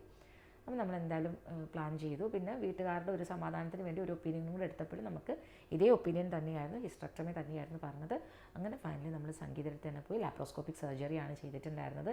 ജൂൺ 28 ആയിരുന്നു സർജറി. വളരെ സക്സസ്ഫുള്ളായിട്ടാണ് എൻ്റെ സർജറി കഴിഞ്ഞത്. പിന്നെ നോർമലി ഒരു 3 hours എടുക്കേണ്ട സർജറി എനിക്കൊരു 3.5 hours എടുക്കേണ്ടി വന്നു. കാരണം എൻ്റെ ബ്ലാഡറുമായിട്ട് ചെറുതായിട്ടിങ്ങനെ ഒട്ടിപ്പിടിച്ചിട്ടായിരുന്നു ഉണ്ടായിരുന്നത് എന്ന് പറഞ്ഞു. എന്താണ് ഓവറിയാണോ സിസ്റ്റാണോ എന്താണെന്നറിയില്ല, കുറച്ച് ബുദ്ധിമുട്ടിയിട്ടാണ് ചെയ്തിട്ടുണ്ടായിരുന്നത്. എന്നാലും വളരെ സക്സസ്ഫുള്ളായിരുന്നു. ഇപ്പോൾ സർജറിക്ക് പോയതിൻ്റെ സംഭവങ്ങൾ ഇതാണ്. ഇനി സർജറിയുടെ സമയത്ത് ഉണ്ടായ കാര്യങ്ങൾ. സർജറിയുടെ സമയത്ത് അറിയാലോ, നമുക്ക് തലേദിവസം അനസ്തേഷ്യ ഡോക്ടറിനെ കാണണം, ECG എടുക്കണം. ECG എടുത്തപ്പം എനിക്കെന്തോ എൻ്റെ ഇതിൽ ചെറിയൊരു ഇത് കണ്ടതുകൊണ്ട് കാർഡിയോളജിസ്റ്റിനെ കണ്ടു. പക്ഷേ പ്രശ്നങ്ങളൊന്നുമില്ല, നമുക്ക് സർജറിക്കൊക്കെ പോവാം. ഞാൻ വളരെ ഹാപ്പി ആയിട്ടാണ് പോയത്. കാരണം എന്ന് വെച്ച് കഴിഞ്ഞാൽ എനിക്ക് സർജറി വലിയ പേടിയുള്ള ഒരാളല്ല. എനിക്ക് പേടിയുണ്ടായിരുന്നത് ഈ PV ചെയ്യുന്നതും പാപ്സ്മിയർ ടെസ്റ്റും അങ്ങനത്തെ കാര്യങ്ങളായിരുന്നു. പക്ഷേ അതൊക്കെ ചെയ്ത് കഴിഞ്ഞപ്പോഴത്തേക്ക് PV പിന്നെ നമ്മൾ പ്രഗ്നൻ്റ് ആയിരിക്കുമ്പോഴേ ചെയ്യുമല്ലോ, അത് അപ്പോൾ ചെയ്ത് കഴിഞ്ഞപ്പോഴേ എനിക്ക് അതിൻ്റെ പേടി പോയി. പാപ്സ്മിയർ ടെസ്റ്റ് എനിക്ക് ഭയങ്കര പേടിയായിരുന്നു. പക്ഷേ അതും എനിക്ക് ചെയ്ത് കഴിഞ്ഞപ്പോൾ അതിനെ പറ്റിയിട്ടുള്ള ടെൻഷനൊക്കെ പോയി. ആൻഡ് സർജറിയുടെ സമയത്ത് ഞാൻ ഭയങ്കര കൂളായിരുന്നു. സർജറി ചെയ്തു കഴിഞ്ഞു. നമ്മുടെ ICUയിലേക്കാണല്ലോ ഫസ്റ്റ് കൊണ്ടുവരിക. അപ്പം ലാപ്രോസ്കോപ്പി എന്ന് പറയുമ്പോൾ അറിയാമല്ലോ, നമുക്ക് അങ്ങനെ അത്രയ്ക്കും ക്യാമറ ഇറക്കാനുള്ള ജസ്റ്റ് ഒരു 2 ഹോൾസും കാര്യങ്ങളേ ഉണ്ടാവുള്ളൂ. പിന്നെ നമ്മൾക്ക് ഈ ബവൽ ഗ്യാസ് നിറച്ചിട്ടാണ് ലാപ്രോസ്കോപ്പി ചെയ്യാമെന്നാണ് പറയാറ്. അപ്പോൾ അതുകൊണ്ട് തന്നെ സർജറി കഴിയുമ്പോൾ നമുക്ക് ഗ്യാസ്ട്രൈറ്റിസിൻ്റെ ചെറിയൊരു ബുദ്ധിമുട്ട് വരും. പക്ഷേ എനിക്ക് സർജറി കഴിഞ്ഞ് റൂമിലേക്ക് കൊണ്ടുവന്നപ്പോൾ എനിക്ക് പ്രശ്നങ്ങളൊന്നും ഉണ്ടായിട്ടില്ല. എനിക്ക് തോന്നി ആകെ ഒരു ബുദ്ധിമുട്ട് ഒന്ന് യൂറിൻ ട്യൂബ് ഇട്ടിട്ടുണ്ടായിരുന്നു. യൂറിൻ ട്യൂബിൻ്റെ ഒരു ബുദ്ധിമുട്ട് എനിക്ക് നല്ലോണം ഉണ്ടായിരുന്നു. നല്ലോണം എന്ന് വെച്ച് കഴിഞ്ഞാൽ ഒരു നമുക്കിങ്ങനെ കാലൊക്കെ സമാധാനത്തിൽ വെക്കാനൊരു ബുദ്ധിമുട്ടുണ്ടായിരുന്നു. രണ്ടാമത് എനിക്ക് ബുദ്ധിമുട്ട് തോന്നിയൊരു കാര്യം, ഈ ലാപ്രോസ്കോപ്പിക് സർജറി എന്ന് പറഞ്ഞാൽ നമ്മളെ യൂട്രസൊക്കെ വജൈനയിൽ കൂടെയാണ് പുറത്തേക്ക് എടുക്കുക. ആൻഡ് ഇത് പുറത്തേക്ക് എടുത്തു കഴിയുമ്പോൾ ഉടനെ തന്നെ ഇവർ ഒരു വജൈനൽ പാക്ക്, അതായത് നമ്മൾ ഗോസ് പോലത്തെ വളരെ നീളമുള്ളൊരു തുണി എന്തോ മെഡിസിനിൽ എന്തോ ഡിപ്പ് ചെയ്തിട്ട് വജൈനയിലേക്ക് ഇവർ ഉള്ളിലേക്ക് വെക്കും. അപ്പോൾ എൻ്റെ അമ്മ അതെനിക്ക് പറഞ്ഞു തന്നിരുന്നു, എന്തോ ഇങ്ങനെ പഞ്ഞി പോലത്തെ എന്തോ സാധനം വെക്കും എന്നുള്ളത്. നമുക്ക് ഇതൊക്കെയാണെന്ന് പറഞ്ഞു തരാൻ അറിയാത്തതുകൊണ്ടായിരിക്കാം. അപ്പോൾ ഈ വജൈനൽ പാക്ക് എന്നാണെന്നൊക്കെ ഉള്ളത് ഞാൻ പിന്നെ സർജറിക്ക് ശേഷമാണ് ഞാൻ ഇതൊക്കെ നോക്കി മനസ്സിലാക്കിയത് കേട്ടോ. ChatGPT ഒക്കെ ചോദിച്ച് മനസ്സിലാക്കിയതാണ്. അപ്പോൾ ഈ വജൈനൽ ഇങ്ങനെ നമുക്കിങ്ങനെ ഭയങ്കര ഒരു ബുദ്ധിമുട്ട്, ഇങ്ങനെ പഞ്ഞി നിറച്ച് വെച്ചിരിക്കുക. അപ്പോൾ ഞാൻ വിചാരിച്ചു ചെറുതായിട്ടൊരു പഞ്ഞിയായിരിക്കും ഉണ്ടായിരുന്നത്. അപ്പോൾ എനിക്ക് ഹൈസ്കൂളിലേക്ക് കൊണ്ടുവന്നാൽ തന്നെ എനിക്ക് ഇങ്ങനെ മോഷൻ പോകാൻ തോന്നണം എന്നിങ്ങനെ തോന്നുകയാണ്. അപ്പോൾ അമ്മ അത് തന്നെ പറഞ്ഞിരുന്നു, നമുക്കങ്ങനെ ഫീൽ ചെയ്യും, മോഷൻ പോകണം എന്നുള്ളൊരു ഫീൽ ഉണ്ടാകും ഈ വെജൈനൽ പാക്ക് വെച്ചിരിക്കുന്നതുകൊണ്ട്. അപ്പോൾ ഞാനിങ്ങനെ അവിടെ ഉണ്ടായിരുന്ന സിസ്റ്ററിനോട് ഞാൻ പറഞ്ഞു, എനിക്കിങ്ങനെ മോഷൻ പോകണം, അത് തോന്നുന്നതാണ്, ഇത് പാക്ക് വെച്ചതുകൊണ്ട് തോന്നുന്നതാണ്, പിന്നെ നമുക്ക് എനിമയൊക്കെ തന്നിട്ടാണല്ലോ നമ്മൾ സർജറിക്ക് കേട്ടത്, അതൊന്നും ഉണ്ടാവില്ല എന്ന് പറഞ്ഞു. പക്ഷേ എനിക്ക് കുറേ നേരത്തേക്ക് ആ ഒരു ബുദ്ധിമുട്ടുണ്ടായിരുന്നു. പിന്നെ എനിക്ക് കാലാം കൂടി കൊണ്ട് അനക്കാൻ ഒക്കെ എപ്പോഴും ഒരു ഡിസ്കംഫർട്ടായിരുന്നു. പിറ്റേ ദിവസം രാവിലെ വന്നിട്ടാണ് നമ്മൾ ഫ്രഷ് ആക്കുന്ന സമയത്താണ് ഈ വെജൈനൽ പാക്ക് മാറ്റുന്നത്. യൂറിൻ ട്യൂബ് തിരിച്ച് റൂമിലെത്തിയിട്ടാണ് മാറ്റിയത്. പക്ഷേ വജൈനൽ പാക്ക് മാറ്റുന്ന സമയത്ത് എനിക്ക് ഭയങ്കരമായിട്ടൊരു സംഭവം എന്താണെന്ന് വെച്ചാൽ ഏതാണ്ട് 1 മീറ്ററോളം ഉണ്ട് ഈ ഗോസിൻ്റെ നീളം. അപ്പോൾ ഇതിങ്ങനെ സിസ്റ്റർ വന്നിട്ട് ഇതിങ്ങനെ വലിച്ചിട്ടും തീരുന്നില്ല. അപ്പം ഞാൻ എന്നിട്ട് ചോദിക്കുക, ഇതെന്തോ ഇത് പാഞ്ചാലി വസ്ത്രാക്ഷേപമാണോ ചേച്ചി, ഒന്ന് നിർത്തി വലിക്കുന്നതൊക്കെ ഞാൻ പറയുന്നുണ്ട്. അപ്പം ഞാനിത് പറയുമ്പോഴൊക്കെ സിസ്റ്റർ ചിരിക്കുക. പാഞ്ചാലി നിർത്തി വലിക്കുമ്പോൾ നമ്മൾ പണ്ട് പാട്ടിൽ പറയും, നിർത്തി പാടുകുട്ടി എന്നാലല്ലേ ഭാവം വരുള്ളൂ എന്ന് പറഞ്ഞ പോലെ നമ്മുടെ സിസ്റ്ററെ ഒന്ന് നിർത്തി വലിക്കുക. എനിക്ക് എന്തോ ഭയങ്കര ബുദ്ധിമുട്ട് തോന്നുന്നതാണ്. അപ്പം ഇല്ല ഇപ്പം കഴിയുമെന്ന് പറഞ്ഞു. സംഭവം കഴിഞ്ഞു. പക്ഷെ അതങ്ങോട്ട് മാറ്റിക്കഴിഞ്ഞപ്പോഴത്തേക്കും ഭയങ്കര ഒരു റിലീഫ്. പിന്നെ നമ്മൾ ലാപ്രോസ്കോപ്പി ആകുമ്പോൾ അവിടെ ചെറിയ ഇതല്ലേ, മുറിവുകളല്ലേ ഉണ്ടാവുള്ളൂ. അപ്പോൾ അത് മാറാനായിട്ട് നമുക്ക് കണ്ടിന്യൂസ് ആയിട്ട് പെയിൻ പോകാനുള്ള ഡ്രിപ്പ് തരുന്നുണ്ടായിരുന്നു. പിന്നെ ഇപ്പോൾ ഉള്ളൊരിതാന്ന് തോന്നുന്നു, ഇവിടെ ഇങ്ങനെ ഒരു സംഭവം, ഒരു സ്റ്റിക്കർ പോലത്തെ ഒരു സാധനം ഒട്ടിക്കും, പെയിൻ പോകാനുള്ളൊരു സംഭവമാണ്. അങ്ങനെ അതൊക്കെ കഴിഞ്ഞു. ICUവിൽ നിന്നും പിറ്റേ ദിവസം രാവിലെ എന്നെ റൂമിലേക്ക് കൊണ്ടുവന്നു. റൂമിലേക്ക് എത്തിക്കഴിഞ്ഞപ്പോഴത്തേക്ക് അന്നത്തെ ദിവസമൊക്കെ ഞാൻ ഭയങ്കര ഓക്കെ ആയിരുന്നു. അപ്പം സംഗീത റൂമിൽ വന്നിട്ട് പറഞ്ഞു, യൂറിൻ ട്യൂബ് മാറ്റിക്കഴിഞ്ഞിട്ട് യൂറിനും പോകണം, മോഷനും പോകണം, എന്നാൽ പിന്നെ നിന്നെ ഡിസ്ചാർജ് ചെയ്ത് വിട്ടേക്കാമെന്ന് പറഞ്ഞു. അപ്പോൾ യൂറിൻ ഇടയ്ക്കിടയ്ക്ക് പോകുന്നുണ്ട്, പക്ഷേ മോഷൻ പോകുന്നില്ല. അപ്പോൾ അന്നത്തെ ദിവസം കഴിഞ്ഞ് അന്നത്തെ രാത്രി മുതൽ എനിക്ക് ഗ്യാസിൻ്റെ പ്രശ്നം വല്ലാണ്ട് വരാൻ തുടങ്ങി. അപ്പം ഗ്യാസ്ട്രൈറ്റിസ് എന്ന് പറഞ്ഞു കഴിഞ്ഞാൽ അറിയാമല്ലോ, ഈ ബവൽ ഗ്യാസ് നിറച്ചപ്പം പിറ്റേ ദിവസവും എന്ത് സംഭവിച്ചു എന്ന് വെച്ച് കഴിഞ്ഞാൽ ഒരു ചെറിയൊരു കമ്മ്യൂണിക്കേഷൻ ഗ്യാപ്പ് വന്നതിൻ്റെ ഒരു പ്രശ്നമാണ്. അതായത് എനിക്ക് ഇൻഷുറൻസ് ഉണ്ട്. അപ്പോൾ ഇൻഷുറൻസ് ഉള്ളപ്പോഴത്തേക്കും ഇൻഷുറൻസിൻ്റെ എല്ലാം കഴിഞ്ഞിട്ടാണല്ലോ നമുക്ക് തിരിച്ച് ഇവിടേക്ക് പോകാൻ കഴിയുക, വീട്ടിലേക്ക് വരാൻ പറ്റുക. പക്ഷേ എൻ്റെ ഫ്രണ്ടാണ് സംഗീത. പിന്നെ അതുപോലെ തന്നെ ആ ഹോസ്പിറ്റൽ എന്ന് പറയുന്നത് ഞാൻ പഠിപ്പിക്കുന്ന സ്റ്റുഡൻറ്റിൻ്റെ ഹോസ്പിറ്റലാണ്. അപ്പം അവിടുത്തെ പിന്നെ ഡോക്ടറിനോട് പറഞ്ഞു, മിസ് എന്നാലും പൊക്കോളൂ, കാരണം ഇവിടെ എൻ്റെ ചേച്ചി അന്ന് തിരിച്ചു പോയി. എൻ്റെ ചേച്ചിയാണ് എനിക്ക് റൂമിൽ നിന്നിരുന്നത്. അപ്പോൾ ചേച്ചിക്ക് അന്ന് ഉച്ചയ്ക്ക് പോകണം. അപ്പം മിസ് പൊയ്ക്കോളൂ, നമുക്ക് ബില്ല് പേയ്മെൻറ്റൊക്കെ നമുക്ക് പിന്നീട് സെറ്റിൽ ചെയ്യാമെന്ന് പറഞ്ഞു. അപ്പോൾ ഈ ബിൽ പേയ്മെൻറ്റിൻ്റെ കൂടെയാണല്ലോ നമ്മുടെ പ്രിസ്ക്രിപ്ഷൻ എഴുതുക. ആ പ്രിസ്ക്രിപ്ഷനിലാണ് ഗ്യാസ്ട്രൈറ്റിസിൻ്റെ മരുന്ന് എഴുതിയിട്ടുണ്ടായിരുന്നത്.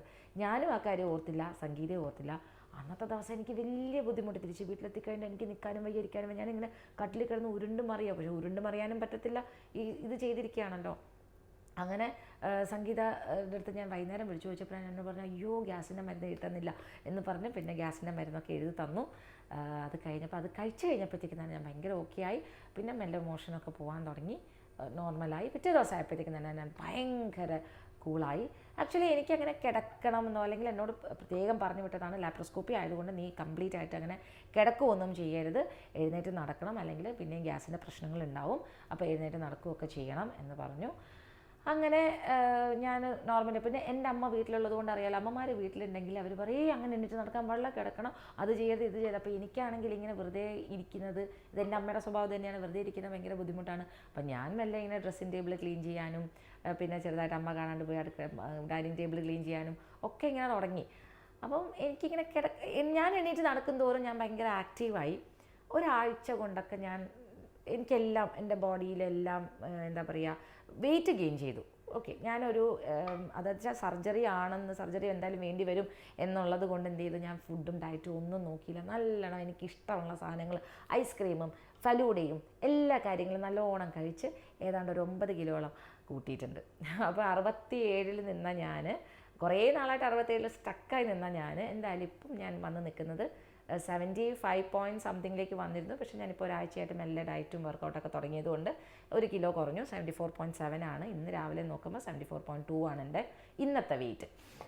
അപ്പം എന്തായാലും പിന്നെ ഒരാഴ്ച കൊണ്ടൊക്കെ ഞാൻ ഭയങ്കരമായിട്ട് നോർമലായിട്ടോ. അടുത്ത ആഴ്ച ആയപ്പോഴത്തേക്ക് 2 വീക്സ് കഴിയുമ്പോഴാണ് നമുക്ക് റിവ്യൂവിന് പോകേണ്ടത്. അപ്പോൾ റിവ്യൂവിന് ചെന്ന് കഴിഞ്ഞപ്പോൾ പറഞ്ഞു കൂളായിട്ട് അടുത്ത ആഴ്ച മുതൽ ഡ്രൈവിംഗ് തുടങ്ങിക്കോളൂ, വർക്കൗട്ട് തുടങ്ങിക്കോളൂ, കുഴപ്പമൊന്നുമില്ല എന്ന് പറഞ്ഞു. അങ്ങനെ 2 വീക്സ് കഴിഞ്ഞപ്പോൾ തന്നെ ഞാൻ ഡ്രൈവിംഗ് തുടങ്ങി. കാരണം മക്കളെ പല സ്ഥലത്തും കൊണ്ടാക്കലും കൂട്ടലും ഒക്കെ ഞാനാണ്. അതിപ്പം ഞാൻ 2 ആഴ്ച ഇങ്ങനെ ആയപ്പോഴത്തേക്ക് ഹസ്ബൻഡിൻ്റെ ക്ലാസ്സസിൻ്റെ ഇടയിൽ ഈ കൂട്ടിലും കൊണ്ടാക്കലും ഒക്കെ അറിയത്തുപോലുമില്ല എവിടെയാണ് എന്താ കൊണ്ടാക്കേണ്ടത്. അപ്പം മൊത്തത്തിലൊരു ജഗമൊക്കെ ആയപ്പോഴത്തേക്കും ഞാൻ വിചാരിച്ചു പാവത്താൻ ഇങ്ങനെ ബുദ്ധിമുട്ടിക്കണ്ടല്ലോ. അപ്പോൾ 3rd വീക്ക് ആയപ്പോഴത്തേക്കും ഞാൻ തന്നെ ഡ്രൈവ് ചെയ്യാനൊക്കെ തുടങ്ങി. പക്ഷേ മെല്ലെ ഭയങ്കര കെയർഫുള്ളായിട്ടാണ് ഞാൻ ഡ്രൈവ് ചെയ്യുന്നുകൊണ്ടിരുന്നതൊക്കെ. 3 വീക്സ് കഴിഞ്ഞു. കഴിഞ്ഞ ആഴ്ച ആയപ്പോൾ ആക്ച്വലി എന്നോട് വർക്കൗട്ട് അപ്പം തന്നെ തുടങ്ങാൻ പറഞ്ഞിട്ടുണ്ട്. പക്ഷേ അപ്പം തന്നെ വർക്കൗട്ടൊന്നും തുടങ്ങിയില്ല. കാരണം അമ്മ വീട്ടിലുള്ളതുകൊണ്ട് അമ്മ കുറച്ച് പ്രശ്നം ഉണ്ടാക്കി. ഇപ്പം വർക്കൗട്ട് തുടങ്ങുകയാണെങ്കിൽ ഞാനങ്ങ് പോകുമെന്നൊക്കെ പറഞ്ഞിട്ട്, അങ്ങനെ അമ്മമാർക്ക് അങ്ങനെയാണല്ലോ, അവർക്ക് പേടിയാണ്. അപ്പം ഞാൻ എന്ത് ചെയ്തു, ഓക്കെ ഞാൻ മെല്ലെ തുടങ്ങാമെന്ന് വെച്ചിട്ട് ഞാൻ കഴിഞ്ഞ ആഴ്ച മുതൽ സ്ലോലി ചെറിയ വെയ്റ്റ്സ് ഒക്കെ എടുത്തിട്ട് വർക്കൗട്ടൊക്കെ സ്റ്റാർട്ട് ചെയ്തു. ഇനി ഞാൻ മൺഡേ മുതൽ യോഗ സ്റ്റാർട്ട് ചെയ്യാൻ പോവുകയാണ്. കാരണം ചെറുതായിട്ട് ഇപ്പോൾ ഇങ്ങനെ കൊളുത്തി പിടിക്കുന്നുണ്ട്. കാരണം ഇപ്പം വണ്ണം വെച്ചു നല്ലോണം, ഇത്രയും വെയിറ്റ് കൂടി. പിന്നെ ഇത് കഴിഞ്ഞപ്പോൾ എന്നോട് സംഗീത പറഞ്ഞ ഫുഡിൻ്റെ കാര്യങ്ങൾ, നന്നായിട്ട് വെള്ളം കുടിക്കുക, നല്ലോണം ഫ്രൂട്ട്സ് കഴിക്കുക, ഫൈബർ കണ്ടൻ്റുള്ള ഭക്ഷണം നന്നായിട്ട് കഴിക്കുക. ആദ്യത്തെ 2 ആഴ്ച ഭയങ്കര ഹാർഡായിട്ടുള്ള ഫുഡ് കഴിക്കേണ്ടതെന്ന് പറഞ്ഞു. അത് കഴിഞ്ഞപ്പോൾ പിന്നെ 2 ആഴ്ച കഴിഞ്ഞപ്പോൾ ഇനി എന്തും കഴിക്കാം. പിന്നെ ആക്ച്വലി ഡിസ്ചാർജ് ചെയ്ത് വിട്ടപ്പോൾ തന്നെ എന്നോട് പറഞ്ഞു എന്തും കഴിച്ചോളാൻ പറഞ്ഞു. ആദ്യത്തെ 2 ദിവസമാണ് ഈ ഹാർഡായിട്ടുള്ള ഫുഡ് കഴിക്കേണ്ടതെന്ന് പറഞ്ഞിട്ടുണ്ടായിരുന്നു. മോഷൻ പോയി കഴിഞ്ഞാൽ എന്തും കഴിക്കാമെന്ന് പറഞ്ഞു. പക്ഷേ ഞാൻ വളരെ നോക്കി കണ്ടൊക്കെ കഴിക്കുന്നുണ്ടായിരുന്നുള്ളൂ. ഇപ്പം ഞാൻ കറക്റ്റ് പെർഫെക്റ്റ് ആയിട്ടുള്ളൊരു ഡയറ്റിലേക്ക്, ഇപ്പം ഞാൻ ചോറ് ഉച്ചയ്ക്ക് കുറച്ച് കഴിക്കുന്നുണ്ട്. ഇനിയിപ്പോൾ ഞാൻ ചോറും കൂടെ കൺട്രോൾ ചെയ്ത് കഴിഞ്ഞാൽ, വർക്കൗട്ടും കൂടെ തുടങ്ങി യോഗയൊക്കെ ചെയ്ത് കഴിയുമ്പം ഞാൻ ഭയങ്കര കോൺഫിഡൻ്റ് ആണ് എന്തായാലും എൻ്റെ വെയിറ്റ് കുറയ്ക്കാൻ പറ്റുമെന്നുള്ളത്. കാരണം എൻ്റെ ഹോർമോണൽ ഇംബാലൻസ് കാരണമാണ് എൻ്റെ വെയിറ്റ് ഗെയിൻ വന്നതും. പിന്നെ കുറേ എൻ്റെ കയ്യിലിരിപ്പും കൂടെ കൊണ്ടാണ്. കാരണം ഞാൻ സർജറി ആണല്ലോ, ഇനിയിപ്പോൾ എല്ലാം സർജറി കഴിഞ്ഞിട്ട് എന്നുള്ള രീതിയിൽ നല്ലോണം ഭക്ഷണം കഴിച്ചു. അതുകൊണ്ടാണ് എനിക്ക് ഇത്രയും വെയിറ്റ് കൂടാനുള്ള കാരണവും. സോ എന്തായാലും ഇപ്പം എല്ലാം കൊണ്ടും ഞാൻ മെൻ്റലി ഭയങ്കര ഓക്കെയാണ്. ഞാനിപ്പം മറ്റത് തന്നെ ഒരു കാര്യമില്ലാണ്ട് ഞാൻ ഭയങ്കരമായിട്ട് പെട്ടെന്ന് എന്തെങ്കിലും എന്നെ പറയുമ്പോൾ തന്നെ ഞാൻ കരയുമായിരുന്നു, സങ്കടം വരുമായിരുന്നു. ഇപ്പോഴും അങ്ങനെ തന്നെയാണ് ഞാൻ സെൻസിറ്റീവ്. എനിക്ക് തോന്നുന്നു ഞാൻ എൻ്റെ മോളെ പ്രസവിച്ച സമയം തൊട്ടാണ് ഞാൻ ഭയങ്കരമായിട്ട് സെൻസിറ്റീവ് ആകാൻ തുടങ്ങിയത്. പക്ഷേ ഇതിപ്പം ഞാൻ പെട്ടെന്ന് എനിക്ക് സങ്കടം വരുമെങ്കിലും ഒരു 15-20 മിനിറ്റ് കൊണ്ട് തന്നെ ഞാൻ പെട്ടെന്ന് അങ്ങ് ഓക്കെ ആവുന്നുമുണ്ട്. അല്ലാണ്ട് അതിങ്ങനെ മനസ്സിൽ വെച്ച് വീർപ്പിച്ചെടുക്കുക അങ്ങനത്തെ ഒന്നുമില്ല. അതായിരുന്നു കഴിഞ്ഞ 4 വർഷമായിട്ട് എൻ്റെ പ്രശ്നം അതായിരുന്നു. പിന്നെ മക്കളോടാണെങ്കിലും നമുക്കിങ്ങനെ കാണുമ്പോൾ ദേഷ്യം വരുമെങ്കിലും ഞാൻ പെട്ടെന്ന് ദേഷ്യപ്പെടുമെങ്കിലും ഞാൻ പെട്ടെന്ന് തന്നെ അങ്ങ് ഓക്കെ ആവുന്നുണ്ട്. ടൈം എടുക്കുന്നില്ല, വല്ലാണ്ട് ഒച്ചെടുക്കുന്നൊന്നുമില്ല. അപ്പം എന്തായാലും ഫിസിക്കലി ഞാൻ അങ്ങനെയാണ്, മെൻ്റലി ഞാൻ ഓക്കെയാണ്. എല്ലാം ബാക്ക് ടു റുട്ടീൻ. നമ്മുടെ നോർമൽ ലൈഫ് നമ്മൾ എങ്ങനെയാണോ സർജറിക്ക് മുൻപ് നമ്മൾ എങ്ങനെയായിരുന്നോ അതുപോലെ തന്നെയാണ്. ആൻഡ് ഞാൻ നന്നായി ബെറ്ററായി എന്ന് എനിക്ക് തോന്നുന്നു മൊത്തത്തിൽ. പിന്നെ എൻ്റെ സ്കിൻ വൈസ് ആണെങ്കിലും ഞാനിപ്പോൾ നന്നായിട്ട് വെള്ളം കുടിക്കുന്നത് കൊണ്ടായിരിക്കാം, സ്കിന്നാണെങ്കിലും. പിന്നെ എനിക്ക് നോർമലി എൻ്റെ ഒരു ഡ്രൈ സ്കിന്നാണ്, എൻ്റെ ബോഡി ഭയങ്കര ഡ്രൈ സ്കിന്നാണ്. അതിൻ്റെ ഒരു ചെറിയ പ്രശ്നം, ഞാൻ ഇടയ്ക്ക് ഇങ്ങനെ വെള്ളം കുടിക്കുന്നതൊക്കെ ഒന്ന് റെഗുലർ അല്ലാണ്ടായതുകൊണ്ട്. പക്ഷേ വെള്ളം കണ്ടിന്യൂസ് ആയിട്ട് കുടിക്കാൻ തുടങ്ങിയപ്പോൾ തന്നെ ഡ്രൈ സ്കിന്നൊക്കെ അതിൻ്റെ പ്രശ്നങ്ങളും എല്ലാം മാറി.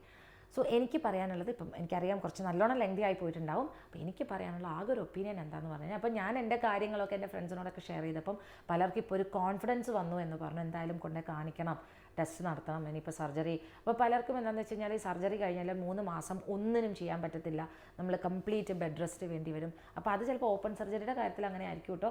എൻ്റെത് ലാപ്രോസ്കോപ്പി ആയതുകൊണ്ടാണ്, കീഹോൾ സർജറി ആയതുകൊണ്ടാണ് എനിക്ക് അങ്ങനെ 2 ആഴ്ച കൊണ്ട് തന്നെ ഞാൻ ഫൈനലി ഓക്കെ ആയത്. 2 ആഴ്ച കഴിഞ്ഞപ്പോൾ തന്നെ ഞാൻ സ്റ്റെപ്സ് കയറി എൻ്റെ ക്ലാസ്സസൊക്കെ സ്റ്റാർട്ട് ചെയ്യാൻ തുടങ്ങി. ഒരാഴ്ച കഴിഞ്ഞപ്പോൾ തന്നെ ഞാൻ ക്ലാസ്സസ് ഓൺലൈൻ വഴി എടുക്കാൻ തുടങ്ങി, കട്ടിലിൽ തലേണയൊക്കെ ചാരി വെച്ചിരുന്നിട്ട്. അപ്പം എനിക്ക് ഒരു ബുദ്ധിമുട്ടൊന്നും എനിക്ക് തോന്നിയിട്ടില്ല. ആൻഡ് ക്ഷീണമില്ല, ഞാൻ തളർന്നു പോകുന്നില്ല. അപ്പോൾ ഇപ്പോൾ എന്നോട് വൈറ്റമിൻ ഡി ടാബ്ലറ്റും മൾട്ടി വൈറ്റമിനുമാണ് കഴിക്കാൻ പറഞ്ഞിരിക്കുന്നത്. പിന്നെ ഈ സർജറി കഴിഞ്ഞിട്ട് എനിക്ക് കുറച്ചൊരു ബ്രൗൺ ഡിസ്ചാർജ് ഒരു 2-3 ആഴ്ച ഉണ്ടായിരുന്നു. കാരണം നമ്മൾ കംപ്ലീറ്റ് എല്ലാം മാറ്റിയതാണല്ലോ. അപ്പോൾ എന്താണേലും കുറച്ച് നാളത്തേക്ക് ഒരു ബ്രൗൺ ഡിസ്ചാർജ് ഉണ്ടാവും. അപ്പോൾ അതിൻ്റെ ഒരു ടാബ്ലറ്റ്സും ആണുള്ളത്. ഇപ്പോൾ ആ ടാബ്ലറ്റ്സും കഴിഞ്ഞു. അത് കഴിച്ചപ്പോൾ തന്നെ ഞാൻ ഓക്കെ ആയി. അപ്പോൾ ഈ ഒരു സംഭവം എന്ന് വെച്ച് കഴിഞ്ഞാൽ, നമുക്ക് ഈ സ്പോട്ടിങ് ഉണ്ടായിരുന്ന സമയത്ത് എനിക്കുണ്ടായിരുന്ന ബുദ്ധിമുട്ട് നമുക്ക് പാഡ് വെക്കാൻ പറ്റത്തില്ല, മെൻസ്ട്രൽ ക്യാപ്പ് വെക്കേണ്ട ആവശ്യം വരത്തില്ല. അപ്പം എങ്ങനെ നമ്മൾ ഈ സ്പോർട്ടിങ് ഒഴിവാക്കുക? അപ്പോൾ ഞാൻ പാൻറ്റി ലൈനേഴ്സാണ് യൂസ് ചെയ്തുകൊണ്ടിരുന്നത്. പാൻറ്റി ലൈനേഴ്സിനെ പറ്റി പലർക്കും അറിയുന്നുണ്ടാവും, അറിയാത്തവർക്ക് ഞാൻ പറഞ്ഞു തരികയാണ്. നമ്മൾ ഈ പീരിയഡ്സ് ഒക്കെ കഴിഞ്ഞ് നോർമലി അവസാനമൊക്കെ ആകുമ്പോൾ നമുക്ക് ബ്ലീഡിംഗ് ഒക്കെ കുറച്ച് കുറയുമല്ലോ. ആ സമയത്ത് നമ്മൾ വെറുതെ പാഡും വേസ്റ്റ് ആക്കണ്ടല്ലോ, പാൻറ്റി ലൈനേഴ്സ് വെച്ചാൽ മതി, ഭയങ്കര യൂസ്ഫുള്ളാണ്. ഇപ്പോൾ അത് 2 വർഷമായിട്ട് കണ്ടിന്യൂസ് ആയിട്ട് പാൻറ്റി ലൈനേഴ്സ് വെച്ചുകൊണ്ടിരുന്ന ഒരു വ്യക്തിയാണ് ഞാൻ. പക്ഷേ അത് വെക്കുമ്പോൾ വെച്ച് എനിക്കത് ഭയങ്കര ഒരു ശീലമായി പോയി. ഇപ്പം നമ്മൾ ഒരു ലോങ് ജേർണി പോകുമ്പോഴൊക്കെ ഞാൻ ഈ പാൻറ്റി ലൈനേഴ്സ് യൂസ് ചെയ്യും. കാരണം നമ്മൾ വേറെ വാഷ്റൂംസൊക്കെ ആണല്ലോ നമ്മൾ യൂസ് ചെയ്യുന്നത്. അപ്പം എപ്പോഴും നമ്മളൊരു ഡ്രൈ ആയിട്ടിരിക്കേണ്ട ഒരു അവസ്ഥയിൽ പാൻറ്റി ലൈനേഴ്സ് ബെസ്റ്റ് ഓപ്ഷനാണ്. ഞാൻ നമ്മുടെ SV മലയാളം എന്ന് പറയുന്ന യൂട്യൂബ് ചാനലിലാണ് ഞാൻ ഫസ്റ്റ് ഈ പാൻറ്റി ലൈനേഴ്സിനെ പറ്റി അറിഞ്ഞത്. അത് ഓൺലൈനിൽ അവൈലബിൾ ആണ്. ഇപ്പോൾ പല മാർക്കറ്റ്സിലും ഒക്കെ ഇപ്പോൾ കിട്ടുന്നുണ്ട് കേട്ടോ, റിലയൻസിൻ്റെ മാർക്കറ്റിലൊക്കെ കിട്ടുന്നുണ്ട്. അങ്ങനെ പാൻറ്റി ലൈനേഴ്സ് ഒക്കെയാണ് ഞാൻ യൂസ് ചെയ്തുകൊണ്ടിരുന്നത്. അപ്പോൾ ഇപ്പം ഞാൻ ഭയങ്കര ഹാപ്പിയാണ്, ഞാൻ ഭയങ്കര സാറ്റിസ്ഫൈഡ് ആണ് എൻ്റെ സർജറിയിലും. And big thanks and hugs to my close friend Sangeetha. എൻ്റെ സർജറിയും എൻ്റെ ഈസ്റ്റക്ടമി ജേണിയും എൻ്റെ ആ ഒരു 4 years ഞാൻ ഭയങ്കര അപ്സെറ്റ് ആവുമായിരുന്നു. എനിക്കിങ്ങനെ ഒരു ഫ്രണ്ട് ഇല്ലായിരുന്നു എങ്കിൽ എനിക്ക് ഷെയർ ചെയ്യാനായിട്ട്. സോ എപ്പോഴും നമുക്ക് നല്ല വിശ്വാസം, നമുക്ക് എപ്പോഴും നന്നായിട്ട് ഓപ്പണായിട്ട് സംസാരിക്കാൻ പറ്റുന്ന ഫ്രണ്ട്സ് ഉണ്ടെങ്കിൽ അവരോട് പോയി നമ്മൾ കാര്യങ്ങൾ പറഞ്ഞ് നമ്മുടെ ഓപ്പണായിട്ട് സംസാരിക്കാൻ പറ്റുന്ന ഒരു ഡോക്ടറിനെ തന്നെ പോയി മീറ്റ് ചെയ്ത് നമ്മുടെ കാര്യങ്ങൾ ക്ലിയർ ചെയ്യുക. ഇപ്പം ഞാൻ പറഞ്ഞതുപോലെ എൻ്റെ ഫ്രണ്ട്സ് ഇപ്പം കുറേ പേര് എന്തായാലും പോയി കാണണം, ഡോക്ടറിനെ പോയി കാണണം, അവരുടെ കാര്യങ്ങളൊക്കെ ഒന്ന് റെഗുലർ. അപ്പം എനിക്ക് ഭയങ്കര ഹാപ്പിയാണ്. കാരണം എൻ്റെ കാര്യങ്ങൾ കേട്ടിട്ട് എൻ്റെ ഫ്രണ്ട്സ്, അപ്പോൾ അവരെന്നോട് പറഞ്ഞത് നീ എന്തായാലും ഇതിനെപ്പറ്റി ഒരു വീഡിയോ ചെയ്യണം. അതുപോലെ തന്നെ ഞാൻ സംഗീതനോട് പറഞ്ഞു, തീർച്ചയായിട്ടും ചെയ്യണം രേഖ. കാരണം ഒരുപാട് പേർക്ക് ഇതുപോലെ സർജറി എന്ന് പറയുമ്പോൾ സർജറി പേടിച്ചിട്ട് സർജറിക്ക് വരാതെ നിൽക്കുന്ന ഒത്തിരി പേരുണ്ട്. അപ്പം ഞാൻ അവരോടൊക്കെ പറയുകയാണ്, ഒരു കാരണവശാലും നിങ്ങൾ നല്ല ഹോസ്പിറ്റലിൽ നല്ല ഡോക്ടേഴ്സിൻ്റെ അടുത്താണ് നിങ്ങൾ ചെല്ലുന്നതെങ്കിൽ ഒരു കാരണവശാലും നിങ്ങൾ സർജറിനെ പറ്റി പേടിക്കേണ്ട ആവശ്യമേ ഇല്ല. നമ്മൾ വളരെ പോസിറ്റീവ് ആവുള്ളൂ. ഞാൻ ഞാനിപ്പോൾ 44 ആണ് എൻ്റെ ഏജ്. ഞാനൊരു 5 വയസ്സ് എൻ്റെ മൈൻഡ് ഞാൻ പുറകിലേക്ക് പോയി എന്ന് ഞാൻ വേണമെങ്കിൽ പറയും. അപ്പം അത്രയും ഞാൻ ഓക്കെ ആണിപ്പം. സോ എന്തെങ്കിലും അബ്നോർമാലിറ്റീസും PCOD PCOS അല്ലെങ്കിൽ എന്തെങ്കിലും യൂട്രസ് റിലേറ്റഡ് ആയിട്ട് പ്രശ്നങ്ങളുള്ളവർ ഒട്ടും താമസിക്കേണ്ട, നിങ്ങൾ ധൈര്യമായിട്ട് പോവുക. എല്ലാം കൂളായിട്ടും നോർമലായിട്ടും നടക്കും, ഒന്നും പേടിക്കാനില്ല. അപ്പം എൻ്റെ വീഡിയോ നിങ്ങൾക്ക് ഇഷ്ടപ്പെട്ടുവെങ്കിൽ, ഞാൻ വീണ്ടും സോറി പറയുകയാണ്, ലെങ്തി ആയിട്ടുള്ള വീഡിയോ ആയി പോയതുകൊണ്ട്. നിങ്ങൾക്ക് ഇഷ്ടപ്പെട്ടുവെങ്കിൽ നിങ്ങളുടെ ഫ്രണ്ട്സ് അല്ലെങ്കിൽ ഇതുപോലെ എന്തെങ്കിലും അനുഭവിക്കുന്നവരുണ്ടെങ്കിൽ ഒന്ന് ഷെയർ ചെയ്യുക. പിന്നെ ഇതിനകത്ത് പറഞ്ഞ ചില കാര്യങ്ങൾ ചിലപ്പം മെഡിക്കൽ ടേംസോ എന്തെങ്കിലുമൊക്കെ എൻ്റെ മിസ്റ്റേക്ക് കൊണ്ടായിരിക്കും. ഡോക്ടേഴ്സ് ആരെങ്കിലും ഈ വീഡിയോ കാണുന്നുണ്ടെങ്കിൽ സോറി, എൻ്റെ പേഴ്സണലായിട്ടുള്ളൊരു എക്സ്പീരിയൻസ് ആണ് ഞാൻ പറഞ്ഞിട്ടുണ്ടായിരുന്നത്. പിന്നെ വേറൊരു കാര്യം കൂടെ എന്താണെന്ന് വെച്ച് കഴിഞ്ഞാൽ, ഞാൻ എൻ്റെ ഹിസ്റ്റക്ടമി ജേർണിയിൽ ഞാൻ ഒരുപാട് കാര്യങ്ങൾ മനസ്സിലാക്കാൻ വേണ്ടിയിട്ട്, ഇപ്പോൾ സംഗീതനോടൊക്കെ ചോദിക്കുന്നതിന് എന്ത് ചോദിച്ചാലും അവൾ എനിക്ക് മറുപടി തരും. എന്നാൽ നമുക്ക് ചോദിക്കുന്നതിനൊരു ലിമിറ്റേഷൻ ഉണ്ടല്ലോ. അപ്പോൾ ഞാൻ വീഡിയോ നോക്കുമ്പോഴത്തേക്ക് ഒരുപാട് ഡോക്ടേഴ്സ് ഇതിനെ പറ്റിയിട്ട് വീഡിയോ ചെയ്തിട്ടുണ്ട്. പക്ഷേ തീർച്ചയായിട്ടും നമുക്കൊരു സർജറി കഴിഞ്ഞ ഒരാൾ തന്നെ നമ്മുടെ മുന്നിൽ വന്നിരുന്ന് അവരുടെ പേഴ്സണലായിട്ടുള്ള എക്സ്പീരിയൻസ് പറയുമ്പോൾ അത് നമുക്ക് ഭയങ്കര കുറച്ചും കൂടെ ഒരു യൂസ്ഫുൾ ആയിരിക്കുമല്ലോ. അപ്പോൾ ഞാൻ നോക്കുമ്പം ഇംഗ്ലീഷിലും ഹിന്ദിയിലും ഒക്കെ വീഡിയോസ് ചെയ്ത ഒത്തിരി പേരുണ്ട്. മലയാളത്തിൽ അങ്ങനെ ചെയ്തതായിട്ട് ഞാൻ കണ്ടില്ല. ചിലപ്പം ചെയ്തിട്ടുണ്ടാവാം, എൻ്റെ കണ്ണിൽ പെടാത്തതായിരിക്കാം. അപ്പോൾ അതും കൂടെ കൊണ്ടാണ്. അപ്പം എൻ്റെ ഫ്രണ്ട്സും എന്നോട് നല്ലോണം ബൂസ്റ്റ് ചെയ്തു, നീ എന്തായാലും വീഡിയോ ചെയ്യണം ഇതിനെ പറ്റിയിട്ടെന്ന് പറഞ്ഞത് കൊണ്ടാണ് ഞാൻ ഈ വീഡിയോ ചെയ്തത്. ആൻഡ് ഇതിനെപ്പറ്റി ഇനിയിപ്പോൾ നിങ്ങൾക്ക് പേഴ്സണലായിട്ട് എന്തെങ്കിലും കാര്യങ്ങൾ അറിയണം എന്നുണ്ടെങ്കിൽ തീർച്ചയായിട്ടും കമൻറ്റ് ബോക്സിൽ നിങ്ങൾക്ക് ഡൗട്ട്സ് ചോദിക്കാം. എനിക്കറിയാൻ പറ്റുന്ന എൻ്റെ പേഴ്സണലായിട്ടുള്ള എക്സ്പീരിയൻസിൽ നിന്ന് ഞാനത് ഷെയർ ചെയ്ത് തരുന്നതാണ്. അപ്പം thank you for watching. Do support our channel.